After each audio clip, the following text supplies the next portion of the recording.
Bonjour et bienvenue en ce deuxième dimanche, n'est-ce pas, de l'Avent. Alors, nous avons le plaisir d'accueillir et de souhaiter la bienvenue au Quatuor qui nous accompagne tout au long de cette démarche vers Noël. La parole de Dieu nous est donnée aujourd'hui afin que nous possédions l'espérance, comme nous dit saint Paul. Ouvrons-lui donc nos cœurs. Préparons le chemin du Seigneur, tel est l'appel pressant que nous livre l'Évangile. Frères et sœurs, nous sommes rassemblés ce matin au nom du Père et du Fils et du Saint-Esprit. Amen. Que l'esprit de paix, de justice et de vérité vous habite et qu'il soit toujours avec vous. Et avec votre esprit. Le Christ illumine notre cœur et nous aide à discerner ce qui est bon pour nous. Devant lui, soyons vrais. Disposons-nous à accueillir la parole incarnée en implorant la miséricorde du Père.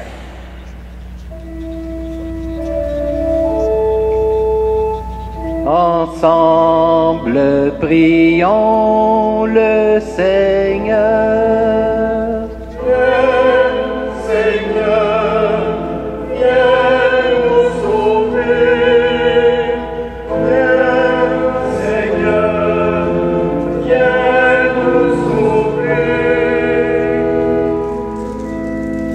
Dans la joie, nous attendons ta venue. Viens combler l'espérance des hommes. Viens, Seigneur, viens nous sauver. Toi qui es avant tous les siècles, viens sauver le monde aujourd'hui. Viens, Seigneur, viens nous sauver. Toi qui as créé l'univers, viens achever l'œuvre de tes mains. Viens, Seigneur, viens nous sauver. Toi qui as pris notre condition mortelle, viens nous arracher au pouvoir de la mort. Viens, Seigneur, viens nous sauver. Et que Dieu Tout-Puissant nous manifeste sa bienveillance, qu'il nous relève de nos péchés et nous prépare à la venue de son Fils Jésus, maintenant et pour la vie éternelle. Prions le Seigneur. Ton amour et ta race, Seigneur notre Dieu, tu les donnes à ceux et celles qui te prient. Ta promesse fait surgir un monde nouveau et tu instaures un temps de paix.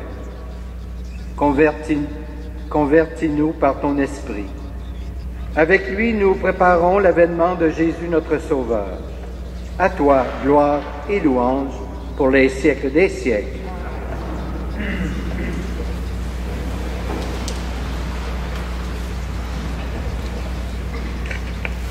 Lecture du livre d'Isaïe. En ce jour-là, un rameau sortira de la source de Jessé, père de David. Un rejeton jaillira de ses racines.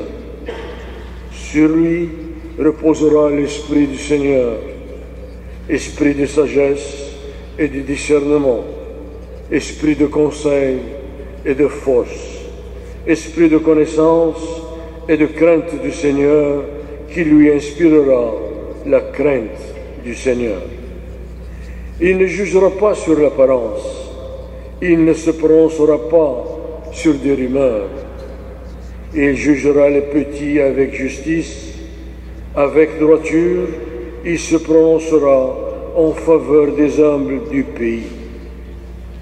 Du bâton de sa parole, il frappera le pays. Du souffle de ses lèvres, il fera mourir le méchant. La justice est la ceinture de ses hanches, la fidélité est la ceinture de ses reins. Le loup habitera avec l'agneau. Le léopard se couchera près du chevreau. Le veau et le lionceau seront nourris ensemble. Un petit garçon les conduira. La vache et l'ours auront même pâture. Leurs petits auront même gîte. Le lion, comme le bœuf, mangera du fourrage. Le nourrisson s'amusera sur le nid du cobra. Sur le trou de la vipère, l'enfant étendra la main. Il n'y aura plus de mal, ni de corruption sur toute ma montagne sainte, car la connaissance du Seigneur remplira le pays comme les eaux recouvrent le fond de la mer. Ce jour-là, la racine de Jessé sera dressée comme un étendard pour les peuples. Les nations la chercheront et la gloire sera sa demeure. Parole du Seigneur.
Lecture de la lettre de Saint Paul apôtre aux Romains.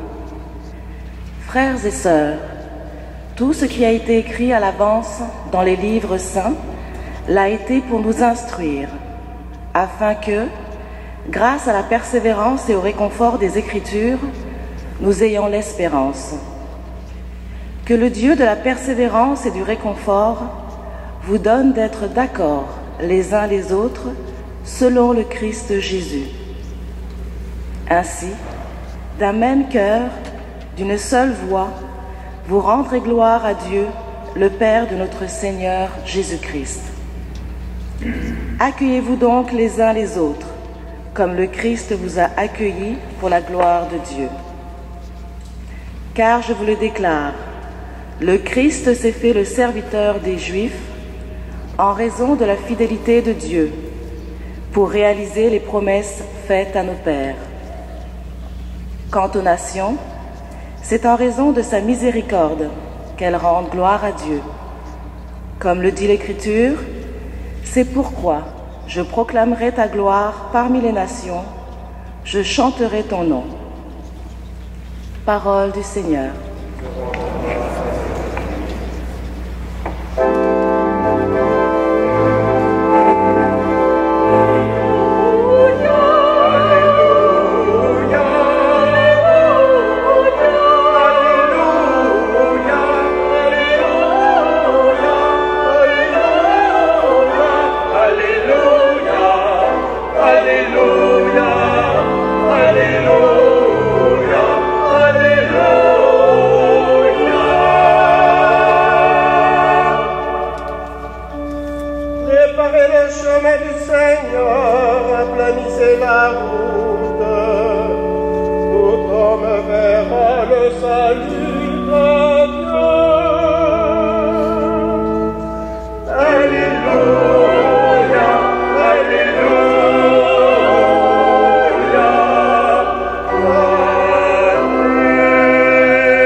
Le Seigneur soit avec vous. Voici maintenant la bonne nouvelle de Jésus-Christ selon saint Matthieu. Gloire à toi, Seigneur. En ces jours-là, paraît Jean le Baptiste, qui proclame dans le désert de Judée, « Convertissez-vous, car le royaume des cieux est tout proche. » Jean est celui que désignait la parole prononcée par le prophète Isaïe. Voix de celui qui crie dans le désert. Préparez le chemin du Seigneur, rendez droit ses chemins. Lui, Jean, portait un vêtement de poil de chameau et une ceinture de cuir autour des reins. Il avait pour nourriture des sauterelles et du miel sauvage. Alors Jérusalem, toute la Judée et toute la région du Jourdain se rendaient auprès de lui, et ils étaient baptisés par lui dans le Jourdain, en reconnaissant leurs péchés.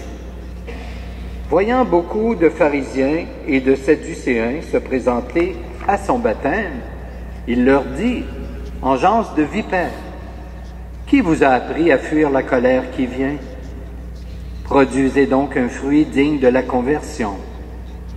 N'allez pas dire en vous-même, « Nous avons Abraham pour père. » Car, je vous le dis, des pierres que voici, Dieu peut faire surgir des enfants à Abraham. Déjà la cognée se trouve à la racine des arbres. Tout arbre qui ne produit pas de bons fruits va être coupé et jeté au feu. Moi, je vous baptise dans l'eau, en vue de la conversion. Mais celui qui vient derrière moi est plus fort que moi. Et je ne suis pas digne de lui retirer ses sandales. Lui vous baptisera dans l'Esprit Saint et le feu. Il tient dans sa main la pelle à vanner. Il va nettoyer son aire à battre le blé, et il amassera son grain dans le grenier. Quant à la paille, il la brûlera au feu qui ne s'éteint pas. Acclamons la parole de Dieu.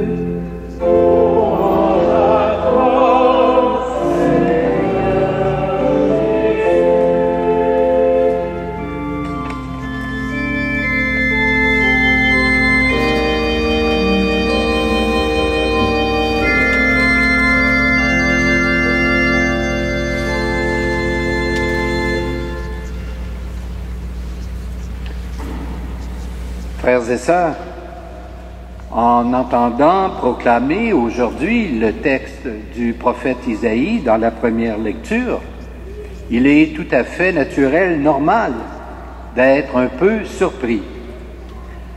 En effet, Isaïe annonce un monde si différent de celui que nous connaissons, un monde tout à fait nouveau, où l'harmonie la plus totale existe et où les relations sont toutes marquées par le respect, la solidarité, la paix. Le texte dit ceci: « Le loup habitera avec l'agneau, le léopard se couchera près du chevreau, le veau et le lionceau seront nourris ensemble. » Quand on entend cela, on se demande si on rêve. Ce monde est-il une illusion? Et pourtant, non. Il est un projet de Dieu. Il est le projet de Dieu sur l'humanité.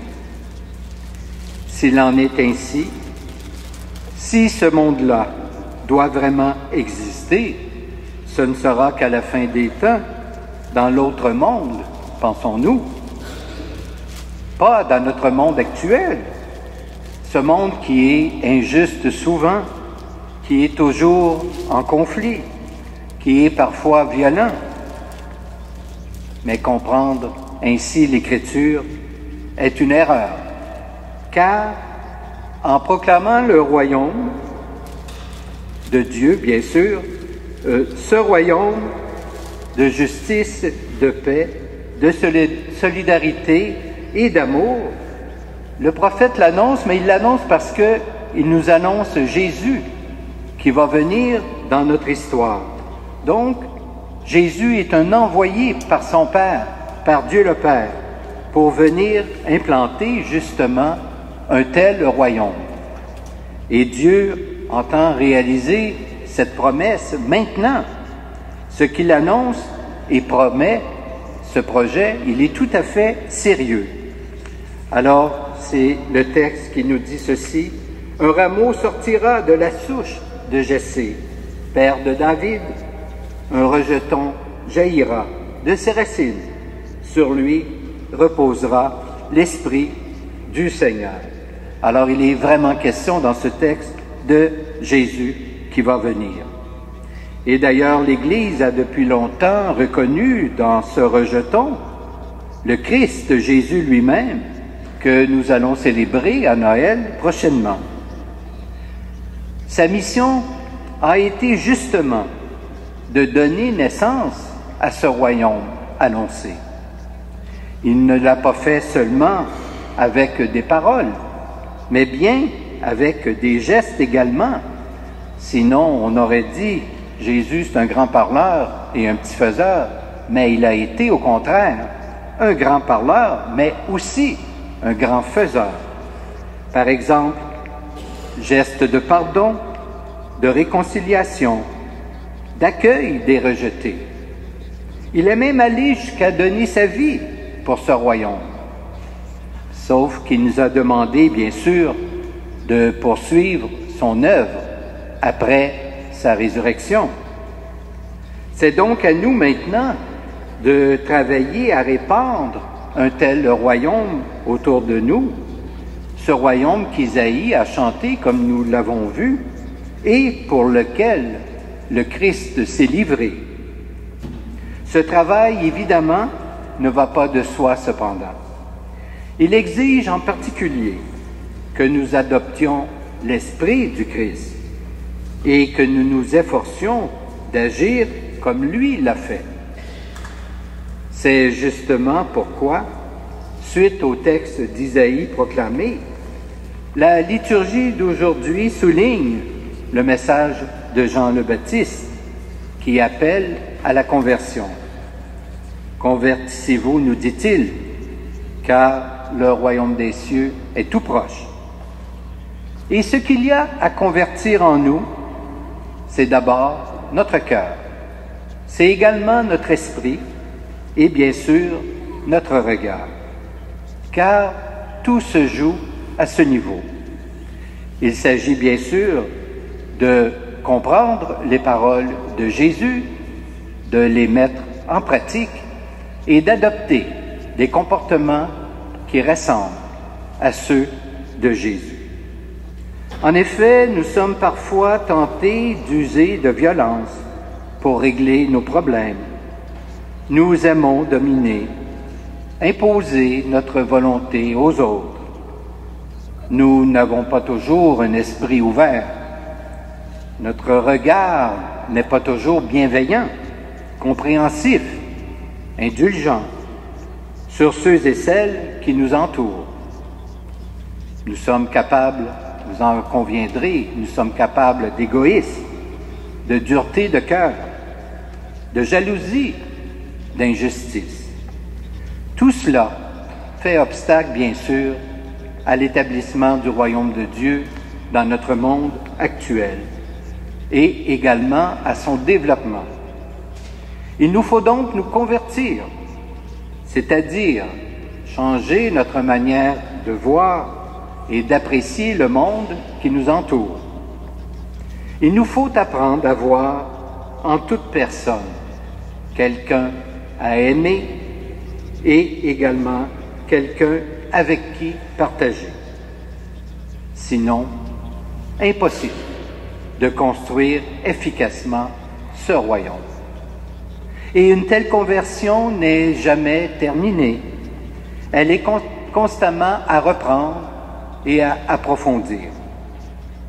Comme il est mentionné dans l'évangile de Matthieu, Jean le Baptiste invitait les pharisiens et les sadducéens à ne pas se faire d'illusions concernant les exigences de la conversion, mais au contraire, à donner des signes d'un changement de comportement et à produire, bien sûr, les fruits qui expriment cette conversion. Et nous, où en sommes-nous dans nos efforts de conversion, particulièrement en ce temps de l'Avent, où nous nous préparons à la venue de Dieu dans notre histoire? N'est-ce pas l'occasion rêvée aujourd'hui de faire le point et de faire un pas de plus sur ce chemin qui peu à peu nous transforme avec la grâce de Dieu?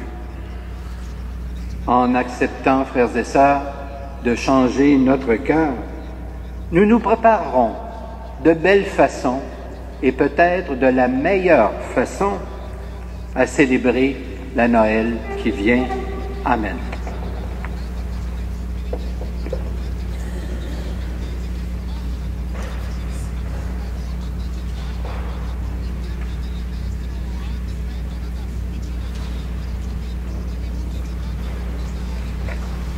Je vous invite maintenant à vous lever pour qu'ensemble nous puissions professer notre foi. Je crois en Dieu, le Père Tout-Puissant, Créateur du ciel et de la terre, et en Jésus-Christ, son Fils unique, notre Seigneur, qui a été conçu du Saint-Esprit, est né de la Vierge Marie, a souffert sous Ponce Pilate, a été crucifié, est mort et a été enseveli, est descendu aux enfers. Le troisième jour, est ressuscité des morts, est monté aux cieux, est assis à la droite de Dieu, le Père Tout-Puissant, d'où il viendra juger les vivants et les morts.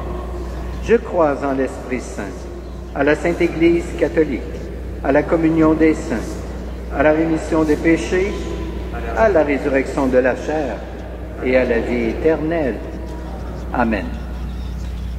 Cette deuxième étape vers Noël ouvre nos cœurs à la promesse d'un monde plus beau. Sûr de la parole du Seigneur, confions-lui maintenant tous ces enfants de la terre. Avec Marie, la mère du Christ et notre mère, dont nous fêterons l'Immaculée Conception jeudi, prions pour les prophètes d'aujourd'hui et tous les artisans de réconciliation, qu'ils fassent grandir le royaume. Donne-leur, Seigneur, ton amour.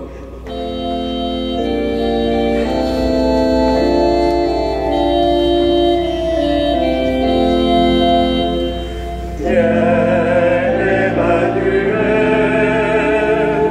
viens.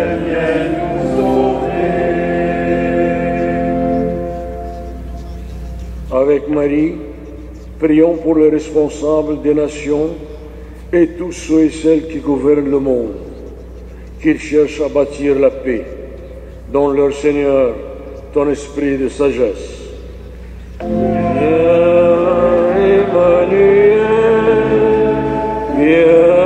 viens nous sauver. Avec Marie, prions pour les victimes d'injustice et pour tous ceux et celles qui souffrent dans l'oubli, qu'ils retrouvent une espérance. Donne leur Seigneur ta tendresse.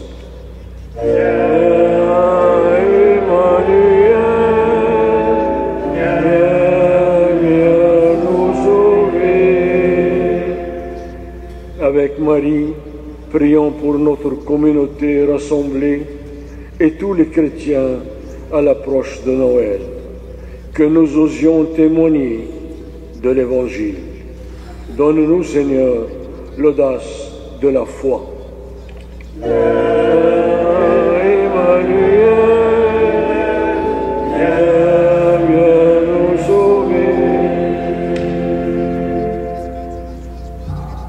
Par Jean-Baptiste, tu nous redis, Seigneur, que ton royaume est proche et que tu comptes sur nous. Suscite pour notre monde des artisans de paix, des bâtisseurs d'amour. Nous t'en prions, Dieu très bon, par Jésus le Christ, notre Seigneur. Amen. Amen. Maintenant, nous allons recueillir vos offrandes.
Prions ensemble au moment d'offrir le sacrifice de toute l'Église.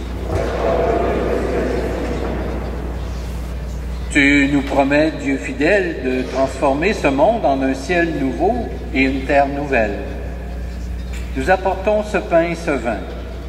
Qu'ils deviennent les signes avant-coureurs de cette nouveauté et qu'ainsi prenne corps ta promesse. Par Jésus le Christ, notre Seigneur, en qui tu es glorifié pour les siècles des siècles. Le Seigneur soit avec vous.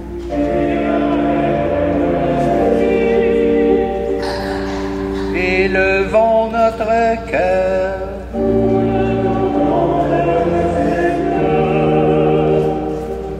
Rendons grâce au Seigneur notre Dieu.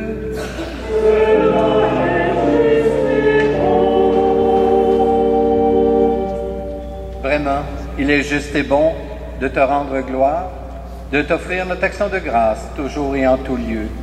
À toi, Père très saint, Dieu éternel et tout-puissant, par le Christ notre Seigneur. Il est celui que tous les prophètes avaient chanté, celui que la Vierge attendait avec amour, celui dont Jean-Baptiste a proclamé la venue et révélé la présence au milieu des humains. C'est lui qui nous donne la joie d'entrer déjà dans le mystère de Noël, pour qu'il nous trouve, quand il viendra, vigilants et vigilantes dans la prière et remplis d'allégresse. C'est pourquoi avec les anges et les archanges, avec les puissances d'en haut et tous les esprits bienheureux, nous chantons l'hymne de ta gloire et sans fin nous proclamons.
Nous te glorifions, Père très saint.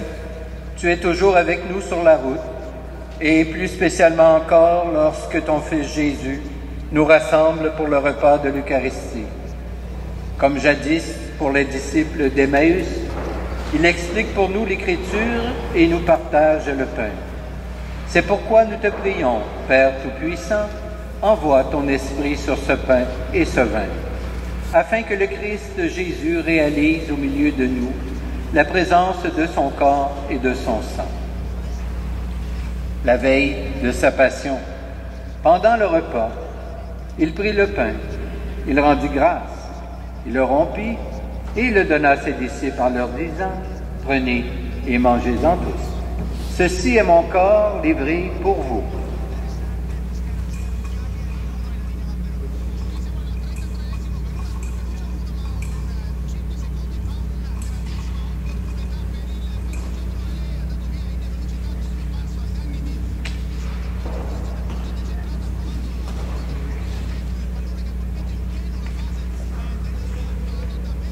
De même, il prit la coupe de vin.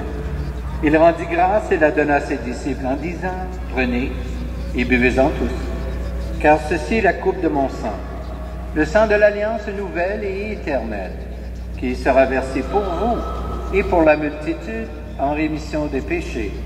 Vous ferez cela en mémoire de moi.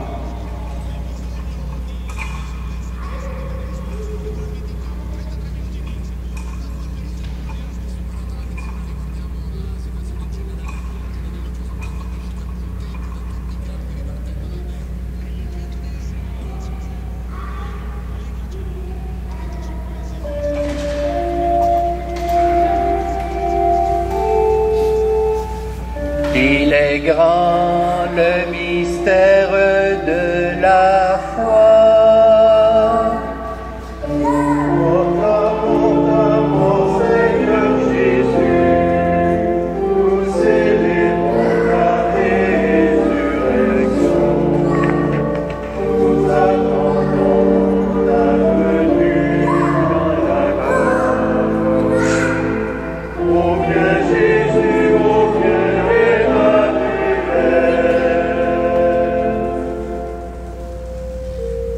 Père très bon, nous célébrons le mémorial de notre réconciliation et nous annonçons l'œuvre de ton amour. En passant par la souffrance et la mort, ton Fils est ressuscité à la vie nouvelle et a été glorifié. Regarde cette offrande. C'est Jésus qui se donne avec son corps et son sang et qui, par ce sacrifice, nous ouvre le chemin vers toi, notre Père. Dieu plein de tendresse, donne-nous l'esprit d'amour, l'esprit de ton Fils, afin qu'en notre pays, l'Église trouve un élan nouveau pour sa vie.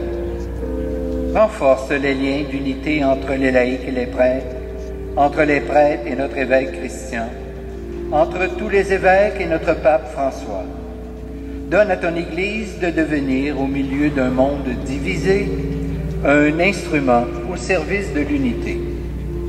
Prends pitié, Père, de nos frères et de nos sœurs, qui sont morts dans la paix du Christ, et de tous les morts dont toi seul connais la foi. Nous portons dans notre prière spécialement ce matin M. Roméo Darcy, sans oublier bien sûr tous nos parents et amis défunts.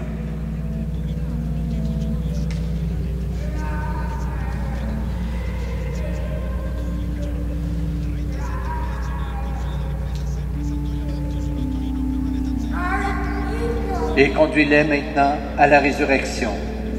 Et lorsque prendra fin notre pèlerinage sur la terre, accueille-nous dans ton royaume, où nous espérons te combler de ta gloire, tous ensemble, et pour l'éternité, en union avec la Vierge Marie, la bienheureuse Mère de Dieu, avec Saint Joseph son époux, avec les apôtres, les martyrs, et tous les saints et saintes. Nous te prions, et nous te glorifions, par Jésus le Christ, notre Seigneur.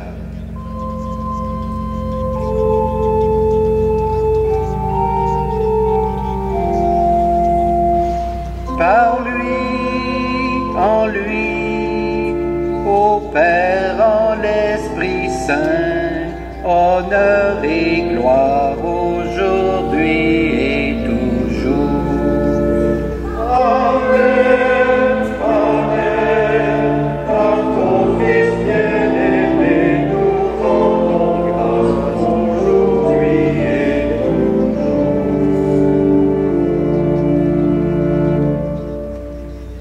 Et maintenant, tournons-nous vers Dieu en lui adressant cette prière avec les paroles mêmes que le Seigneur nous a enseignées.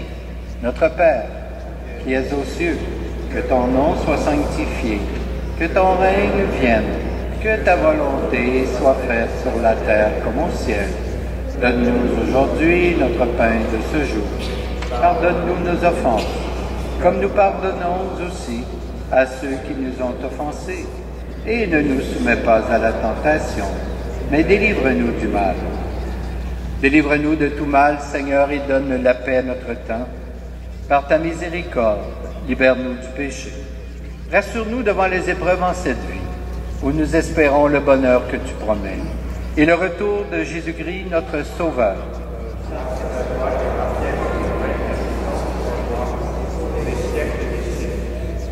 Seigneur Jésus-Christ, tu as dit à tes apôtres, je vous laisse la paix, je vous donne ma paix. Ne regarde pas nos péchés, mais plutôt la foi de ton Église. Et pour que ta volonté s'accomplisse, donne-lui toujours cette paix et conduis-la vers l'unité parfaite, toi qui règnes pour les siècles des siècles. Que la paix du Seigneur soit toujours avec vous. Échangeons entre nous un signe de cette paix.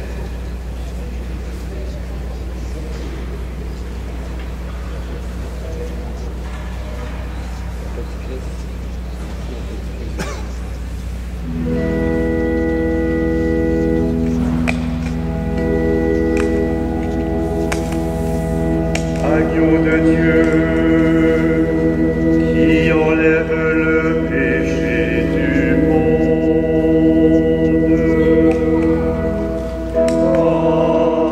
aie pitié de nous.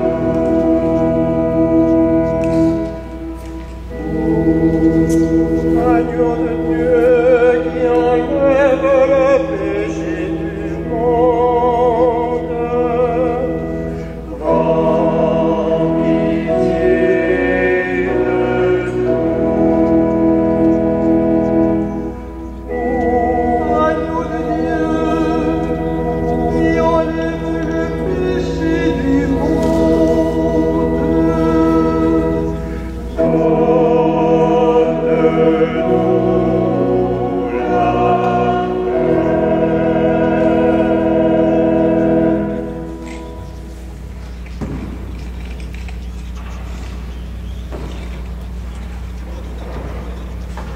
Heureuses les invités au repas du Seigneur.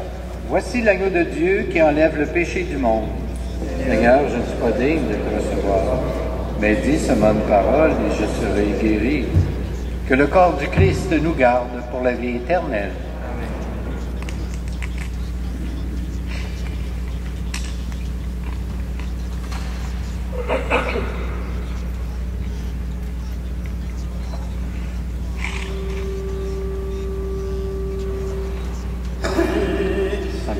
Amen.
Prions le Seigneur.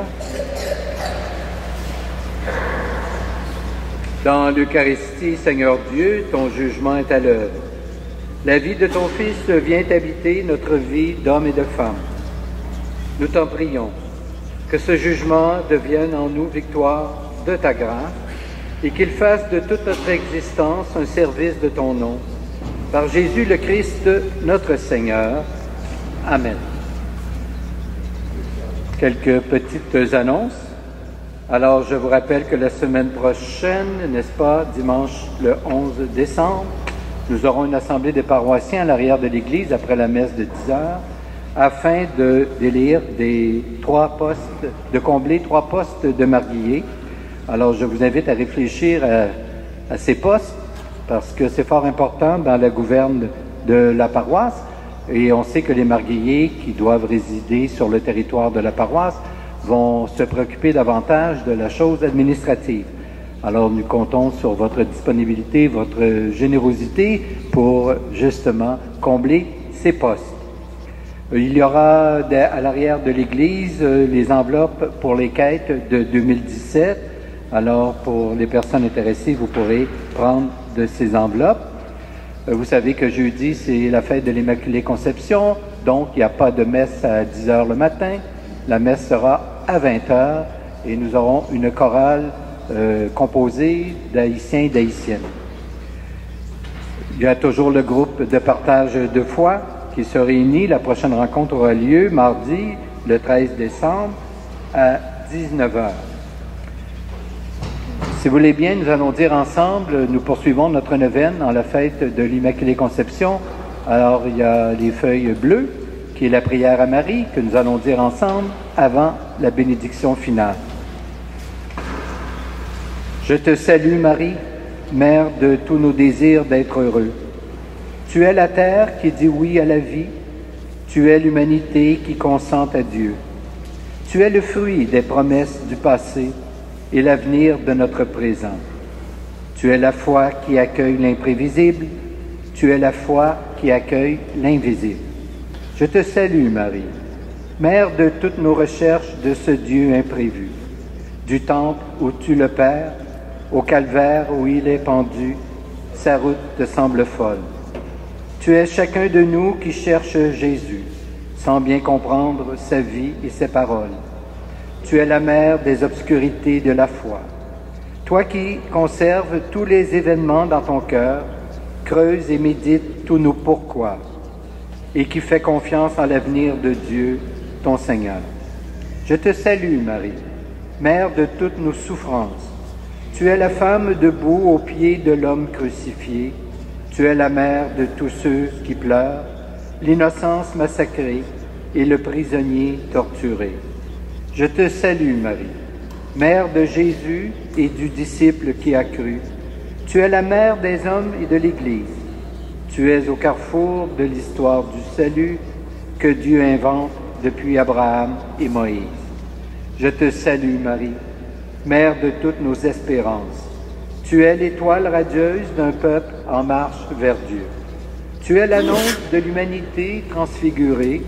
Tu es la réussite de la création que Dieu a faite pour son éternité. Amen. Et maintenant, je vais vous donner la bénédiction solennelle du temps de l'Avent. Vous croyez que le Fils de Dieu est venu dans ce monde et vous attendez le jour où il viendra de nouveau.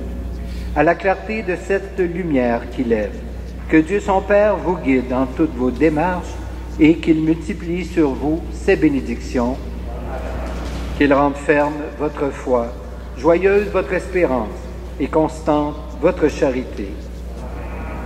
La venue du Rédempteur pauvre parmi les pauvres est déjà pour nous une grande joie. Quand il apparaîtra dans toute sa gloire, qu'il nous ouvre le bonheur sans fin. Amen. Et que Dieu Tout-Puissant vous bénisse, le Père, le Fils et le Saint-Esprit. Amen. Je vous souhaite un très beau dimanche, une belle semaine. Portez-vous bien et allez dans la paix du Christ. Nous rendons grâce à Dieu.